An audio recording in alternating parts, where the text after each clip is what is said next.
Noun के part 5 में आपका स्वागत है।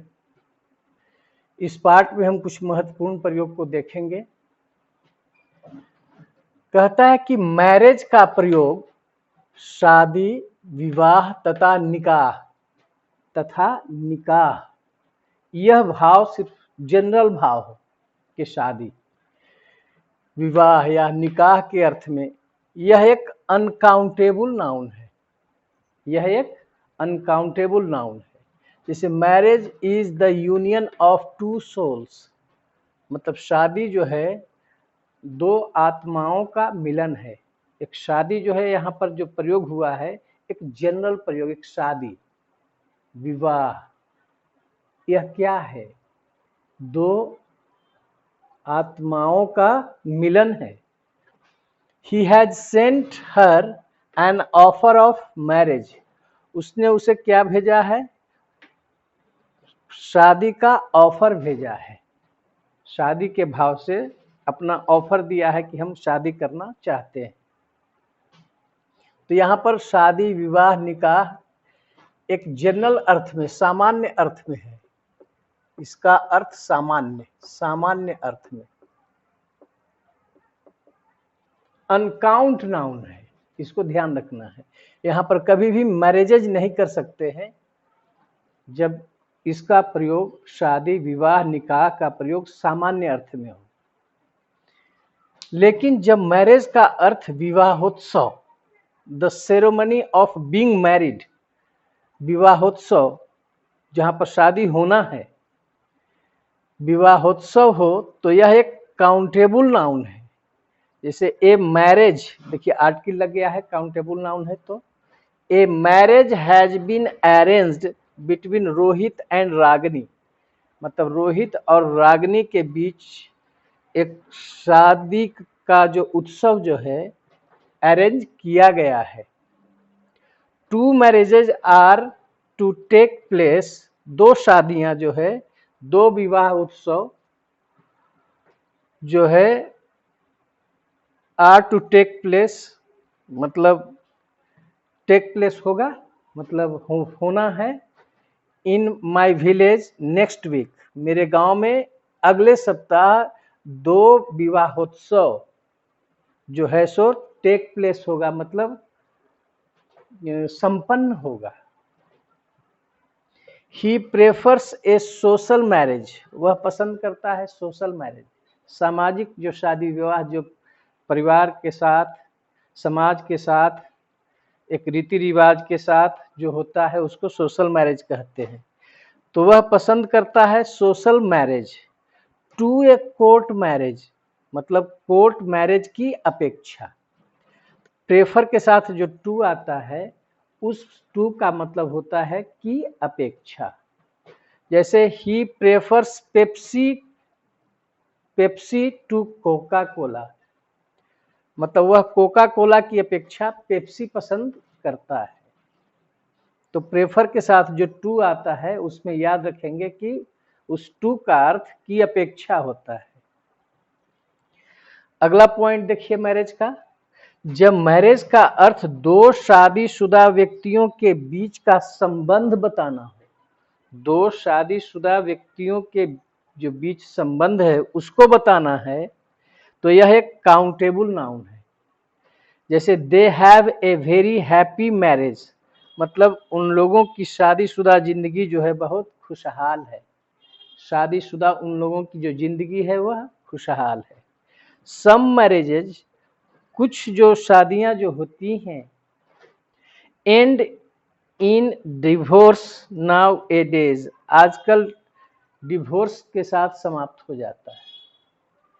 तो यहाँ पर सम मैरिज है, इसका मतलब कि दो व्यक्तियों के बीच जो एक शादीशुदा जिंदगी है वह टूट जाती है, डाइवोर्स से वह समाप्त हो जाती है इन दिनों आजकल। तो यहाँ पर दो व्यक्तियों के शादीशुदा की जिंदगी का संबंध बताने के लिए जब मैरिज का प्रयोग हो तो वह सिंगुलर काउंटेबल नाउन के रूप में भी कर सकते हैं और प्लूरल में भी उसका प्रयोग किया जा सकता है। अगर सिंगुलर काउंट नाउन है तो प्लूरल उसका बनेगा ही। अब देखिए, टाइम का प्रयोग जब समय के अर्थ में हो तो यह सिंगुलर अनकाउंटेबल नाउन है, तो यह सिंगुलर अनकाउंटेबल नाउन होता है। जैसे टाइम इज मनी, समय जो है वह बहुत मूल्यवान है। Time waits for no man, समय किसी व्यक्ति का इंतजार नहीं करता है। We should not waste time, हम लोगों को समय बर्बाद नहीं करना चाहिए। तो जब समय के अर्थ में टाइम का प्रयोग हो तो यह एक अनकाउंट नाउन है, तो इस स्थिति में न इसके पहले कोई आर्टिकल लगेगा और न ही इसका प्लूरल बनाया जा सकता है, क्योंकि अनकाउंट नाउन कहने का मतलब कि अनकाउंट नाउन के पहले कोई आर्टिकल ए एन का प्रयोग तो होगा ही नहीं, और दूसरा इसका सिंगुलर से प्लूरल नहीं होगा, क्योंकि यह एक अनकाउंट नाउन है। निम्नलिखित शब्द समूह में टाइम अनकाउंटेबल नाउन है, जैसे free time, winter time, lesson time, summer time. इस प्रयोग में आप समय के अर्थ में टाइम का प्लूरल टाइम्स नहीं दे सकते हैं, फ्री टाइम्स नहीं लिख सकते हैं, विंटर टाइम्स नहीं लिख सकते हैं। तो समय के अर्थ में यह हमेशा अनकाउंट नाउन है, इसलिए उसका प्लूरल नहीं बनेगा। अगला है, जब टाइम का प्रयोग अवसर के अर्थ में बारंबारता बताने के लिए आता हो, बार बार उसका प्रयोग आता हो, बारंबारता फ्रीक्वेंसी के बताने के लिए आता हो, फ्रीक्वेंसी बताने के लिए टाइम का प्रयोग अवसर के अर्थ में आता हो, तो यह काउंटेबल नाउन है, तो यह काउंटेबल नाउन है। जैसे I forgot his name every time I met him, मैं उसका नाम हर समय भूल जाता हूं जब मैं उससे मिलता हूं। ठीक है। I have bought nothing for you this time, कहा कि मैं जब भी आता था तुम्हारे लिए कुछ लेकर के आता था, फ्रीक्वेंसी बता रहा है। एवरी टाइम में भी फ्रीक्वेंसी बता रहा है, लेकिन इस बार जो मैं आया हूं तो मैं तुम्हारे लिए इस बार कुछ नहीं लेकर के आया हूं। He came here 2 times last week, वह यहाँ इस सप्ताह में 2 बार आया, तो 2 बार मतलब यहाँ पर अवसर बता रहा है, तो इस अवसर के अर्थ में जो है टाइम एक काउंटेबल नाउन है, इसका प्लूरल भी बनाया जा सकता है। जैसे he came here 5 times, 10 times, several times, many times this month। तो टाइम अवसर के अर्थ में बारंबारता को बताने के लिए इसका प्रयोग काउंटेबल नाउन के रूप में है, तो यह सिंगुलर रूप में भी आ सकता है और प्लूरल रूप में भी आ सकता है। कुछ फ्रेजेज में टाइम का प्रयोग हमेशा प्लूरल रूप में ही होगा, कुछ ऐसे फ्रेज हैं जिसमें टाइम का प्रयोग हमेशा प्लूरल रूप में होगा। जैसे एट टाइम्स, एट टाइम नहीं लिख सकते हैं क्योंकि फ्रेज है। एट टाइम्स कभी कभी, एट ऑल टाइम्स हमेशा, लेकिन एक बड़ा समय के लिए ए लॉन्ग टाइम, ए लग करके आता है, वहां समय का बोध करा रहा है। A long time, A short period of time, उसमें आर्टिकल ए का प्रयोग करते हैं। लंबा समय, छोटा समय बताने में वह काउंटेबल हो जाता है और उसके पहले हम आर्टिकल का प्रयोग करते हैं। ऐतिहासिक काल को बताने के लिए, जो काल है, जो भिन्न भिन्न काल हैं, जो ऐतिहासिक हैं, उनको बताने के लिए काल के अर्थ में टाइम का प्रयोग हमेशा प्लूरल रूप में ही होगा, हमेशा प्लूरल रूप में ही होगा। जैसे Roman times, Greek times, ancient times, medieval times. ठीक है, यहाँ रोमन काल हो गया, ग्रीक काल हो गया, फिर एंशिएंट टाइम्स जो है प्राचीन काल हो गया, मेडिएवल टाइम्स आपका मध्यकाल हो गया। तो यह जो प्रयोग था टाइम का, इसमें छोटे छोटे बातों को ध्यान रखना है। समय के अर्थ में हमेशा यह अनकाउंट नाउन है। कुछ फ्रेज में भी यह अनकाउंट नाउन है। लेकिन अवसर के अर्थ में फ्रीक्वेंसी के साथ यह काउंटेबल नाउन है। तो काउंटेबल नाउन है तो सिंगुलर रूप में भी आ सकता है, प्लूरल रूप में भी आ सकता है। कुछ फ्रेजेज में टाइम का प्रयोग हमेशा प्लूरल रूप में होता है, जैसे at times, at all times. ऐतिहासिक काल को बताने के लिए काल के अर्थ में हम टाइम का जो प्रयोग करते हैं हमेशा प्लूरल रूप में करते हैं।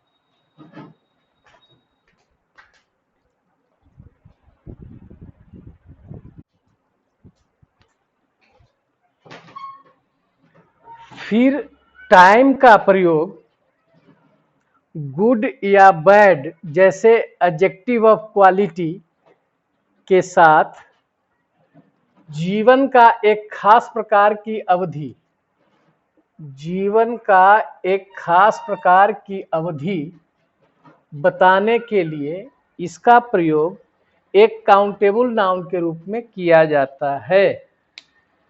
मतलब जब टाइम का अर्थ हो गुड या बैड,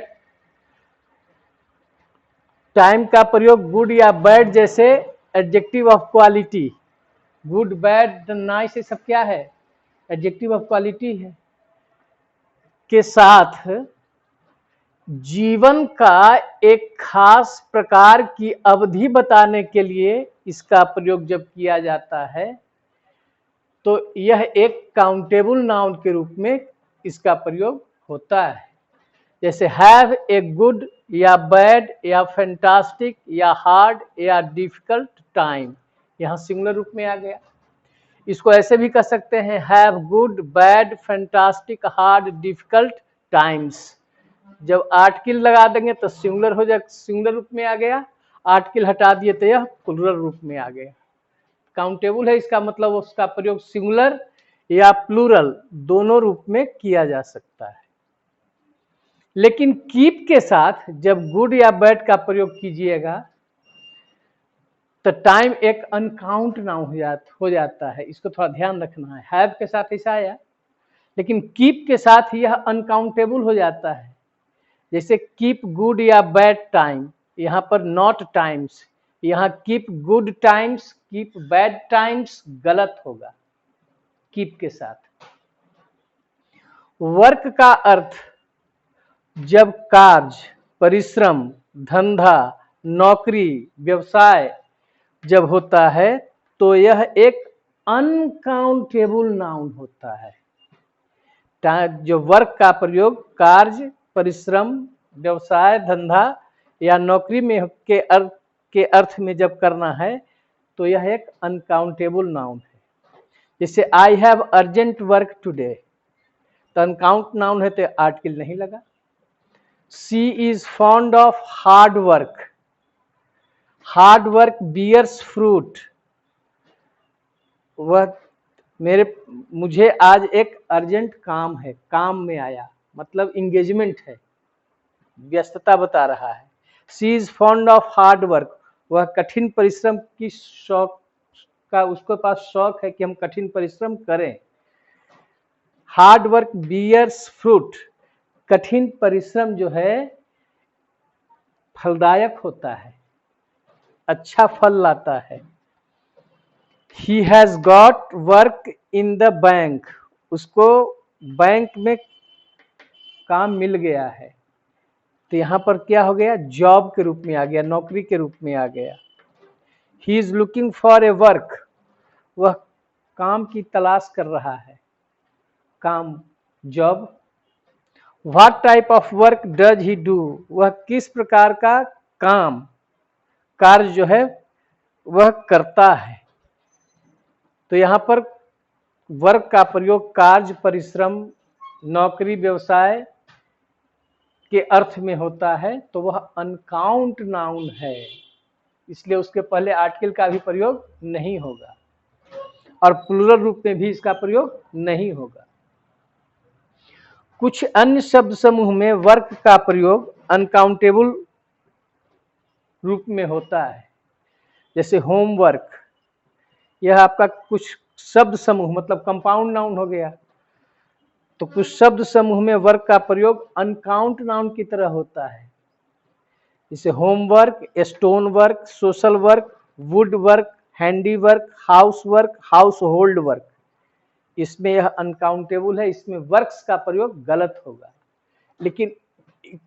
लेकिन यहाँ पर एक नोट में इसको याद रखेंगे, यहाँ विशेष प्रयोग है वर्क का। वैसे कंपाउंड नाउन्स में वर्क का प्रयोग इंडस्ट्रियल और मैन्युफैक्चरिंग प्रोसेस, इंडस्ट्रियल उद्योग या निर्माण के प्रक्रिया में उसका हिस्सा के रूप में इसका प्रयोग हो, तब यह प्लूरल रूप में ही आता है, तब यह प्लूरल रूप में ही आता है। और इसके पहले आर्टिकल भी लगेगा, प्लूरल रूप भी होगा और आर्टिकल भी लगेगा। तो यहाँ पर एक खास बात को ध्यान रखना होगा। जैसे an iron works, A steel works, A gas works, A brick works. तो इसको ये थोड़ा स्पेशल है और इस पर ध्यान रखने की जरूरत है, क्योंकि वर्क का संबंध इंडस्ट्रियल और मैन्युफैक्चरिंग से जुड़ा हुआ है। तो वहां पर वर्क जो है हमेशा प्लूरल रूप में आएगा, लेकिन उसके पहले आर्टिकल का भी प्रयोग होगा। ठीक है। कुछ ऐसे नाउन्स हैं जो देखने में सिंगुलर लगते हैं। सिंगुलर इसलिए लगते हैं क्योंकि उनके अंत में एस या एस नहीं लगा हुआ रहता है, किंतु उनका अर्थ प्लूरल होता है। वो कौन कौन ऐसे नाउन्स हैं? Police, cattle, people, peasantry, cavalry, gentry, gentry मध्यम वर्ग के लोग को कहा जाता है, चिल्ड्रेन, ऑक्सन, इलेक्टोरेट। इलेक्टोरेट का मतलब वोटर्स होता है, वोटर्स प्लूरल रूप है। जैसे this is a cat, there is a cattle, there is a cattle in the field. ये गलत है, क्योंकि कैटल खुद प्लूरल है तो आर्टिकल नहीं लगेगा। या देयर इज, अगर देयर आर भी करते हैं यहाँ पर, देयर आर अगर कैटल्स कर देते हैं इन द फील्ड, तो यह भी गलत है, क्योंकि कैटल खुद प्लूरल रूप में है, इसलिए उसका प्लूरल नहीं बनाया जा सकता है। और प्लूरल है तो आर्टिकल का ही प्रयोग नहीं होगा, और कैटल जब आएगा तो यहाँ भर प्लूरल होगा। तो सही क्या होगा? There are cattle in the field. यह आपका जो है सो सही हुआ।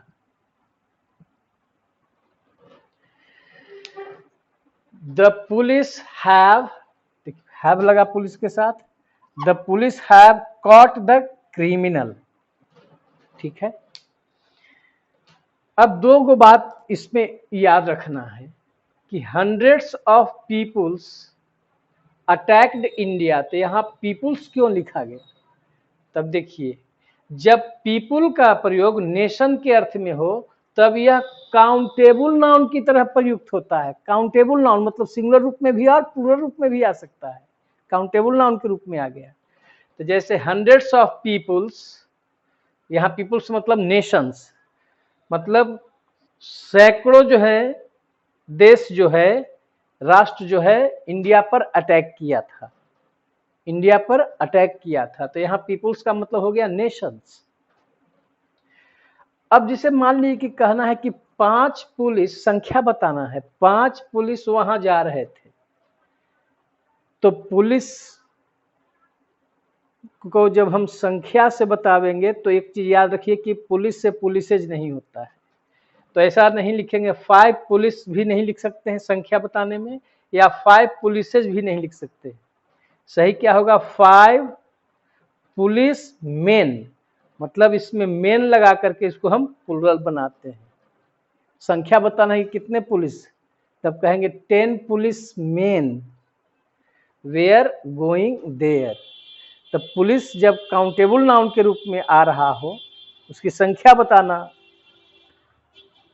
बताना हो, तो संख्या के साथ पुलिस का प्लूरल रूप पुलिस मेन लगा करके किया जाता है। इस प्रकार से आपका पार्ट 5 जो है समाप्त होता है। फिर अगले पार्ट में हम भिन्न भिन्न प्रयोग लेकर के हम आएंगे। ठीक है, धन्यवाद।